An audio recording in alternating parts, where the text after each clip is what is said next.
G'day, visiting the wonderful Mount Barney, and today looking at the southeast ridge, in particular a descent of southeast ridge.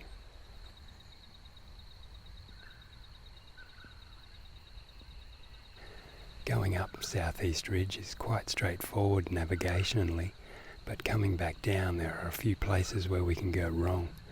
I'm hoping to point those places out.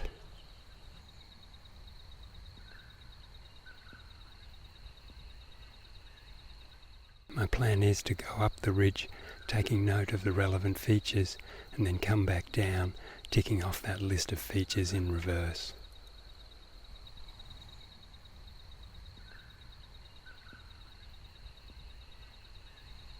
The first step is to go through this wonderful new gate and head down to the Logan River.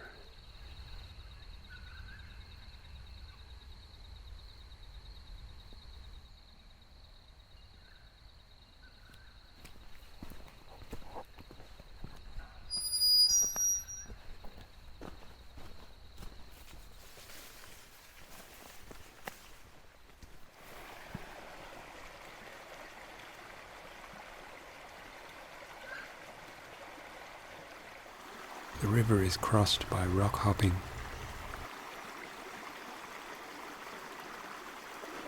After crossing here, a footpad leads through that scrub there.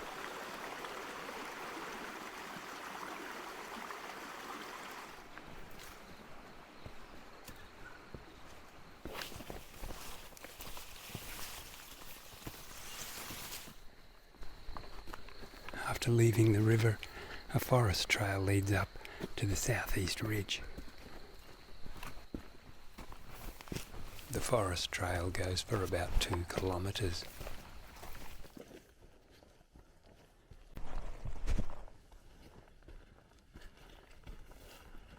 The top of the forest trail turns right onto the lower ridge. Southeast ridge, now heading up to the dusty rise. At the dusty rise there's a nice resting log.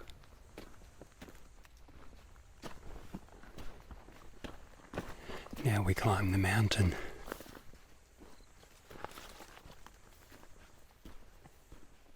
The first part of this section is grassy and forested, and the second part is a gravelly climb along the right of the first rocks.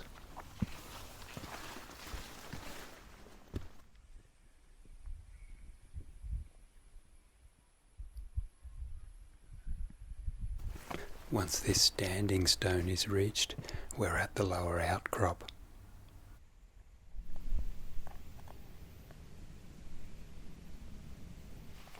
Just above that large rock is a shady lookout. Here's the outcrop from a quick fly of the drone. The approach is on the right to the standing stone, which is here. This is the rocky lookout, and here's the shady lookout. Just around to the south is the outcrop visited in the last walk.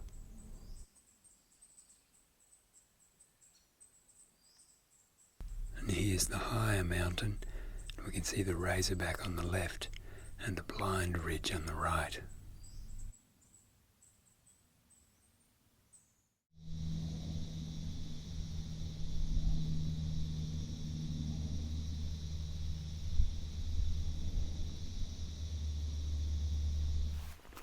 Beyond there, we ascend to a switchback.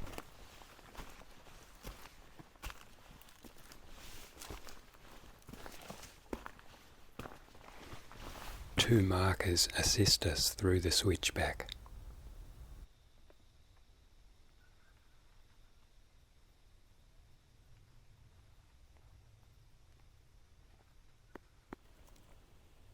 Here's the marker at the top of the switchback.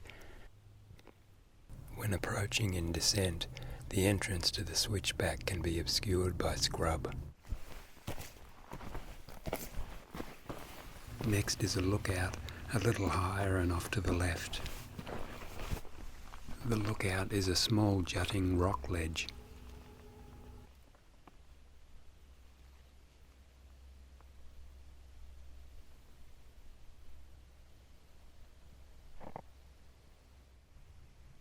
Now the steep and crumbly climb to the Razorback.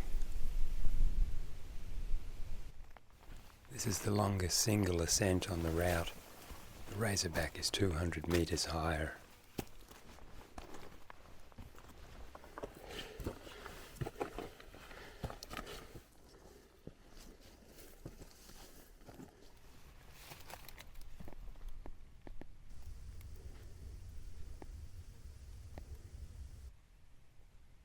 The top of the footpad meets the Razorback at this eastern gap.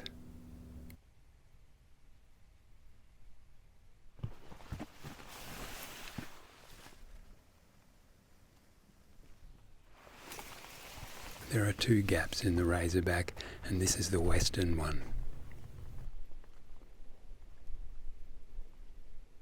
Just here is this well-known pointy rock.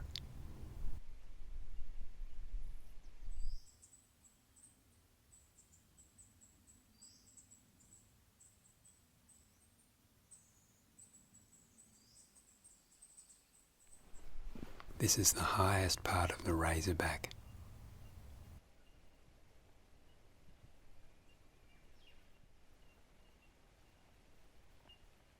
And we get a good view of the further ridgeline. On the left and coming up from the outcrop below, a broken ridgeline joins up above the Razorback.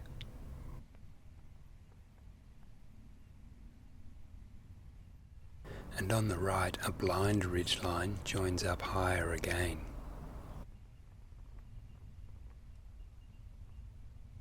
All these joinings create the series of bluffs. If we look up onto the southeast ridge here, we can see that it's quite broad and that there are other ridges coming in from both sides. And that's okay for us when we're going up because all those ridges are just joining on to the main crest. But when we're coming back down, those same ridges are dividing from the crest.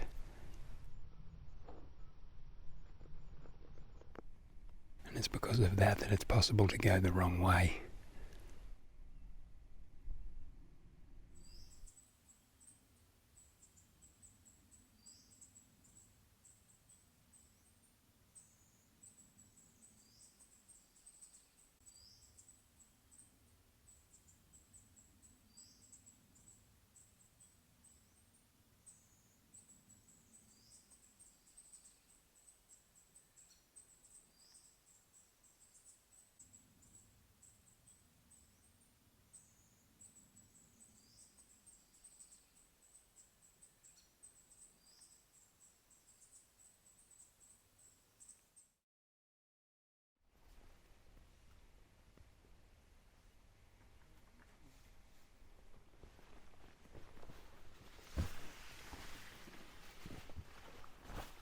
Now we climb through the series of bluffs.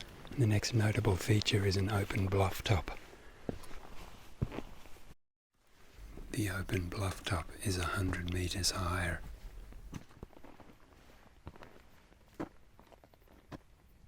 This brings us to the 1,000 metre level.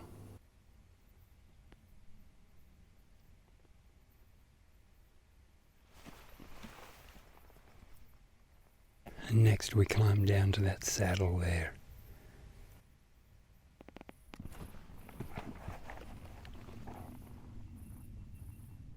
There's a 3 metre down scramble to the saddle. There are 2 saddles on the route. This is the larger of the pair.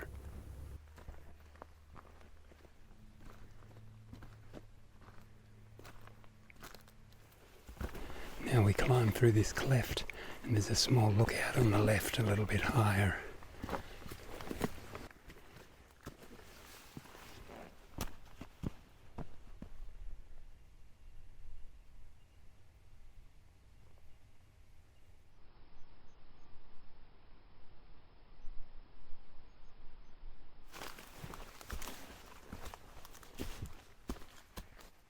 Next is the slab obstacle.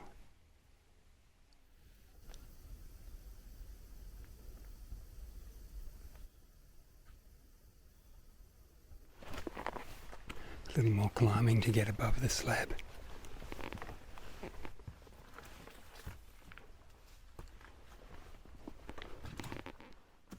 And above those scrambles we cross a small bluff top and a saddle.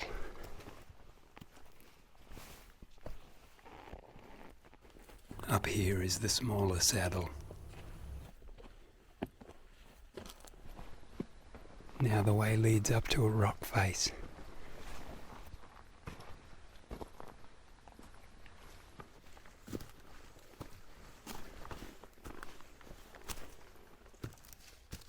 Here's the rock face, and the pad passes to the right here, and this spot is worth remembering. I'll show you why up ahead. This is the top of the blind ridge.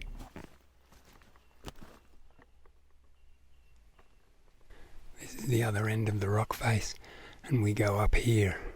But on my right is probably the worst false trail on this ridge.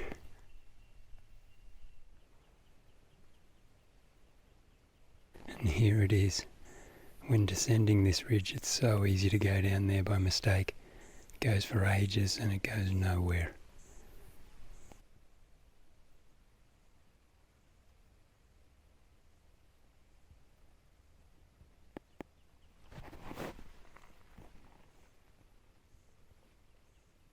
This is the actual way down over here.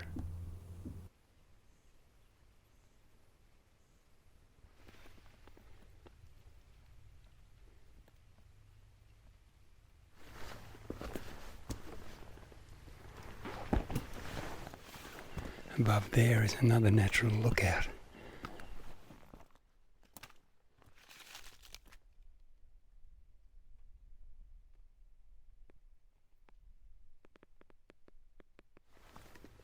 And up here are a final set of bluff tops before the summit block.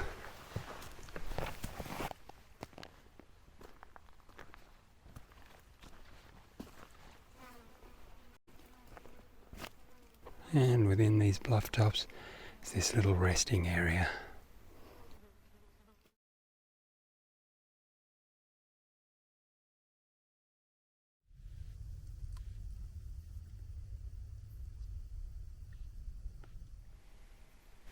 Now for the summit block, which is always fun.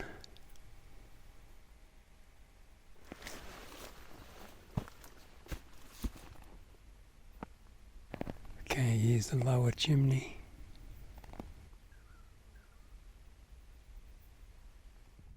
And from here, if we step out onto that little knoll there, we can look up onto the east face.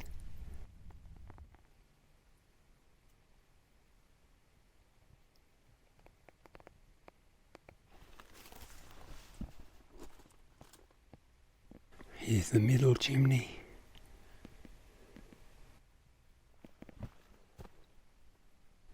And the upper chimney is actually quite open and more like a sloping rock wall, really.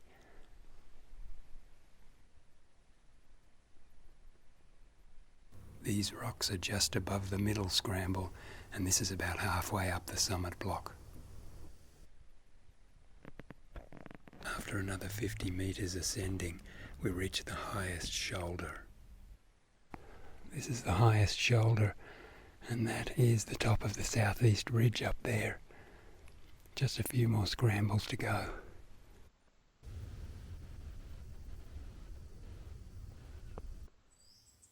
The route with markers runs up this part of the ridge, but a variant on the summit approach is also possible here. This ledge can be traversed by climbing to the left instead. There's a footpad along it, so it's known by many people. The southeast ridge is so popular that any variants on the route are likely to have already been found.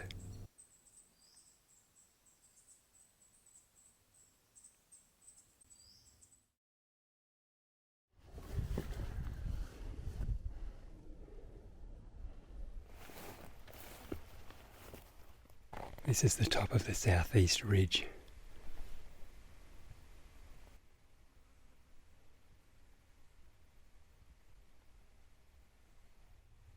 East Peak is over there.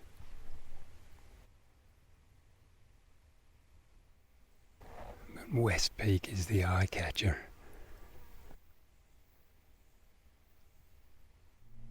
keep an eye out for these guys. They're easily disturbed.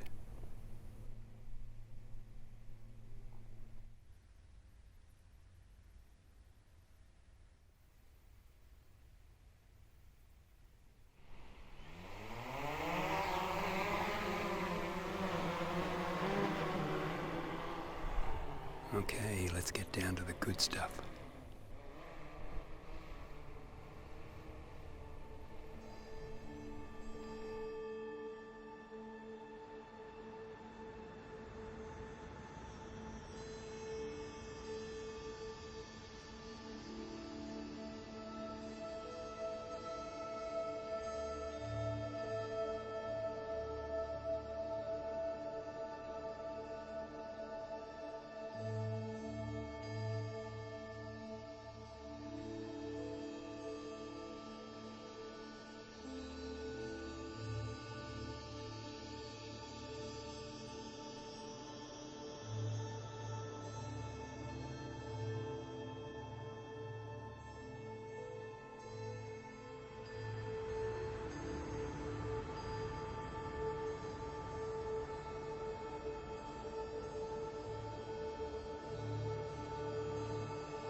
Now as for the descent, if we look down the southeast ridge from here, it's good to take note that that is the Razorback over there. It's also good to have an idea of the contour of the ridge, and as we can see, the upper section is a direct line down to the forested top which contains the small clearing.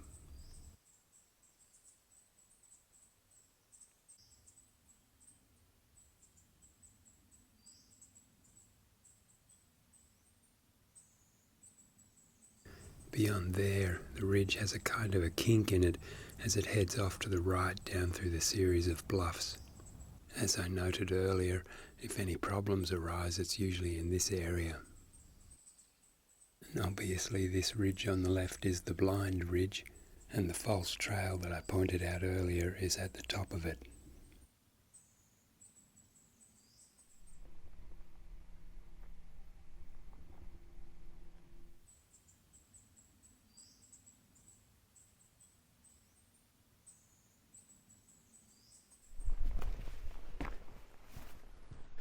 Okay, I've reached the upper shoulder, now descending to those 3 scrambles.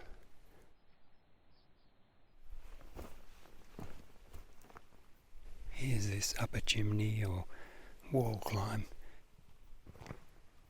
and there's the next scramble, that's the top of it just there. Here's the lower chimney, the scramble, and that helpful bypass track runs along on the right of those rocks there. But the forest begins after this, so it's worth a last look at these views.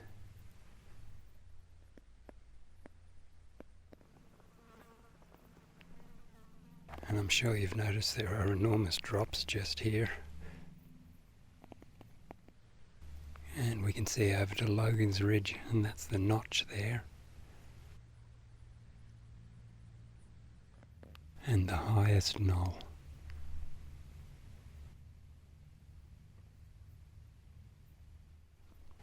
This spray painted cross is slowly fading with time. Next is that little resting spot down in the bluff tops.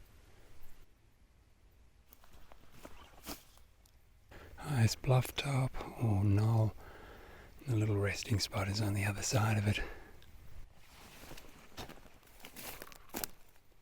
Be a good little bivvy site, wouldn't it?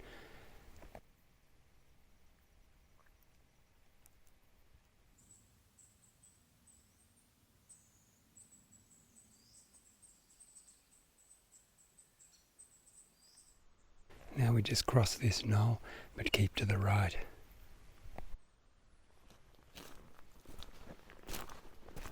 The upper section of the series of bluffs is a little bit tricky because there are a lot of options and the footpad fades in and out. And the other end of that knoll wants to head down this way. But there's our way over there, slightly to the right. And I'm only saying this because the pad's really vague here. If we just stick with the footpad, that's the safest way.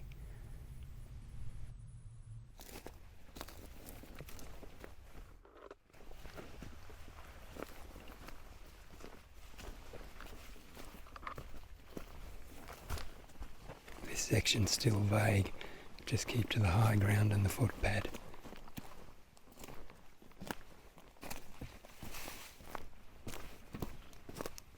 And that leads down pretty much immediately to this superb natural lookout.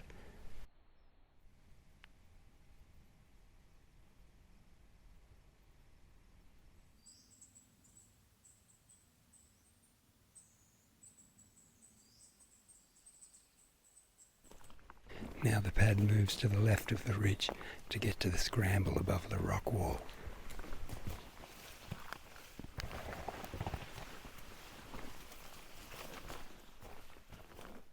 And this is the little scramble above the false trail and the rock wall.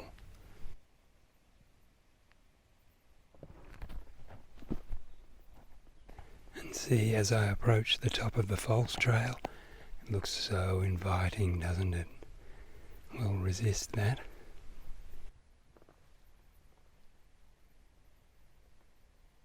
And that's where we're going over there.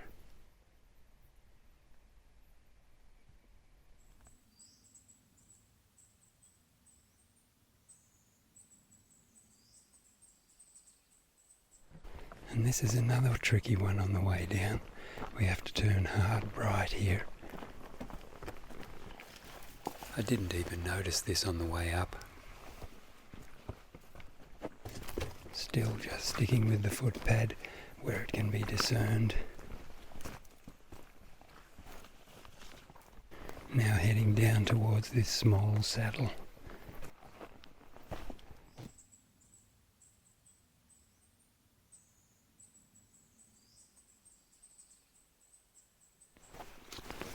Crossing a small bluff top. This is the series of bluffs.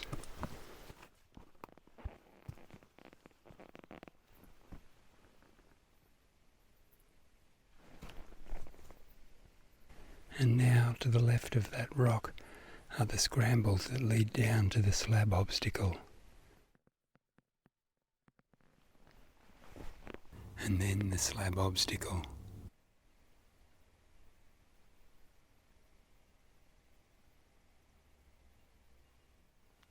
Just below here, the next section contains the small lookout, the larger saddle, and the open bluff top.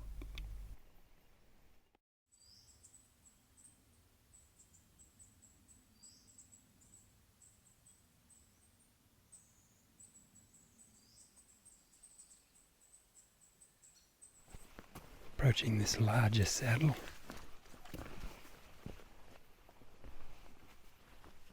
and the climb to the open bluff top.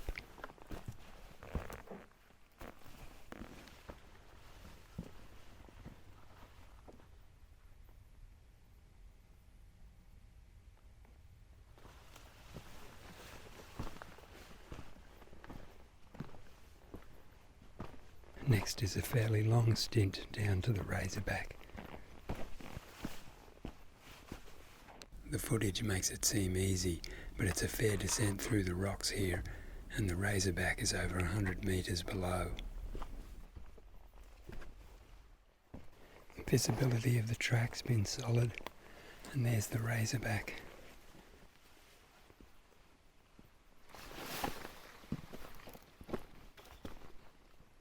The Razorback.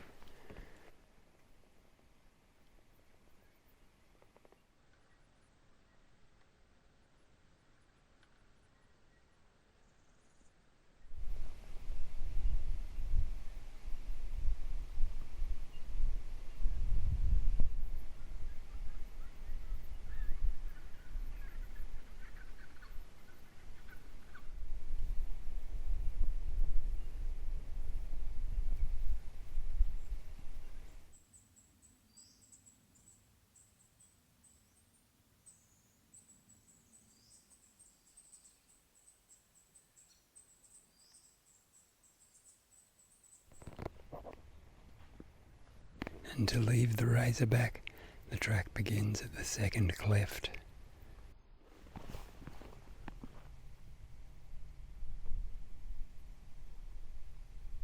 Here's that cleft.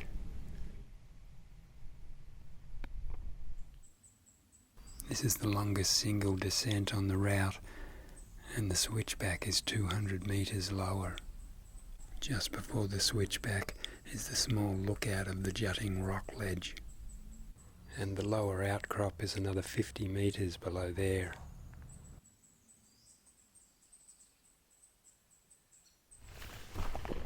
Another long stint to the Switchback, and it's steep and crumbly.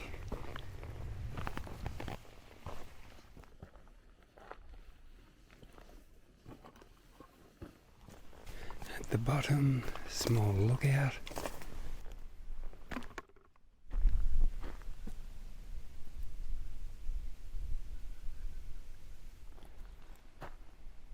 And then the Switchback. The entrance to the Switchback can be obscured by scrub.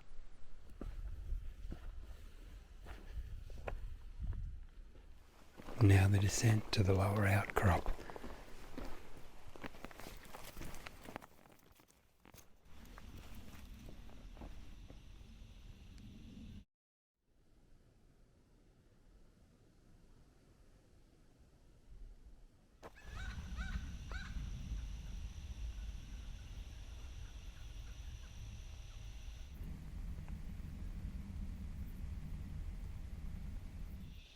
And now it's down to the bottom of the ridge.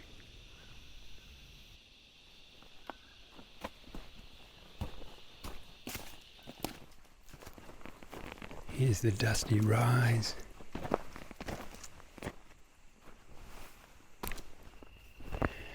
Leaving the bottom of the ridge now, and this is the forest walk down to the Logan River.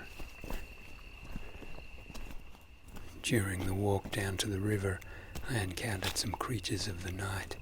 Let's have a look at them. These guys were everywhere. Pestilence. As far as I can tell, this is just a common garden spider, but without a torch I would have walked into it face first. This little cutie is a night tiger, and I'm surprised that it wasn't fazed by my torch, because as we can see they've got really large eyes. They're venomous and easily stirred up, but they're back-fanged, so it's hard for them to bite us. Nonetheless, my friend who is a nurse told me of someone who'd been hospitalised with kidney failure after being bitten while handling one. When living in bush houses, I've had them come inside in the night time, and they're fairly placid if we just leave them be, but it's pretty much a case of it's all fine when we know where they are. And even snakes have their own creepy crawlies. That black dot is a tick.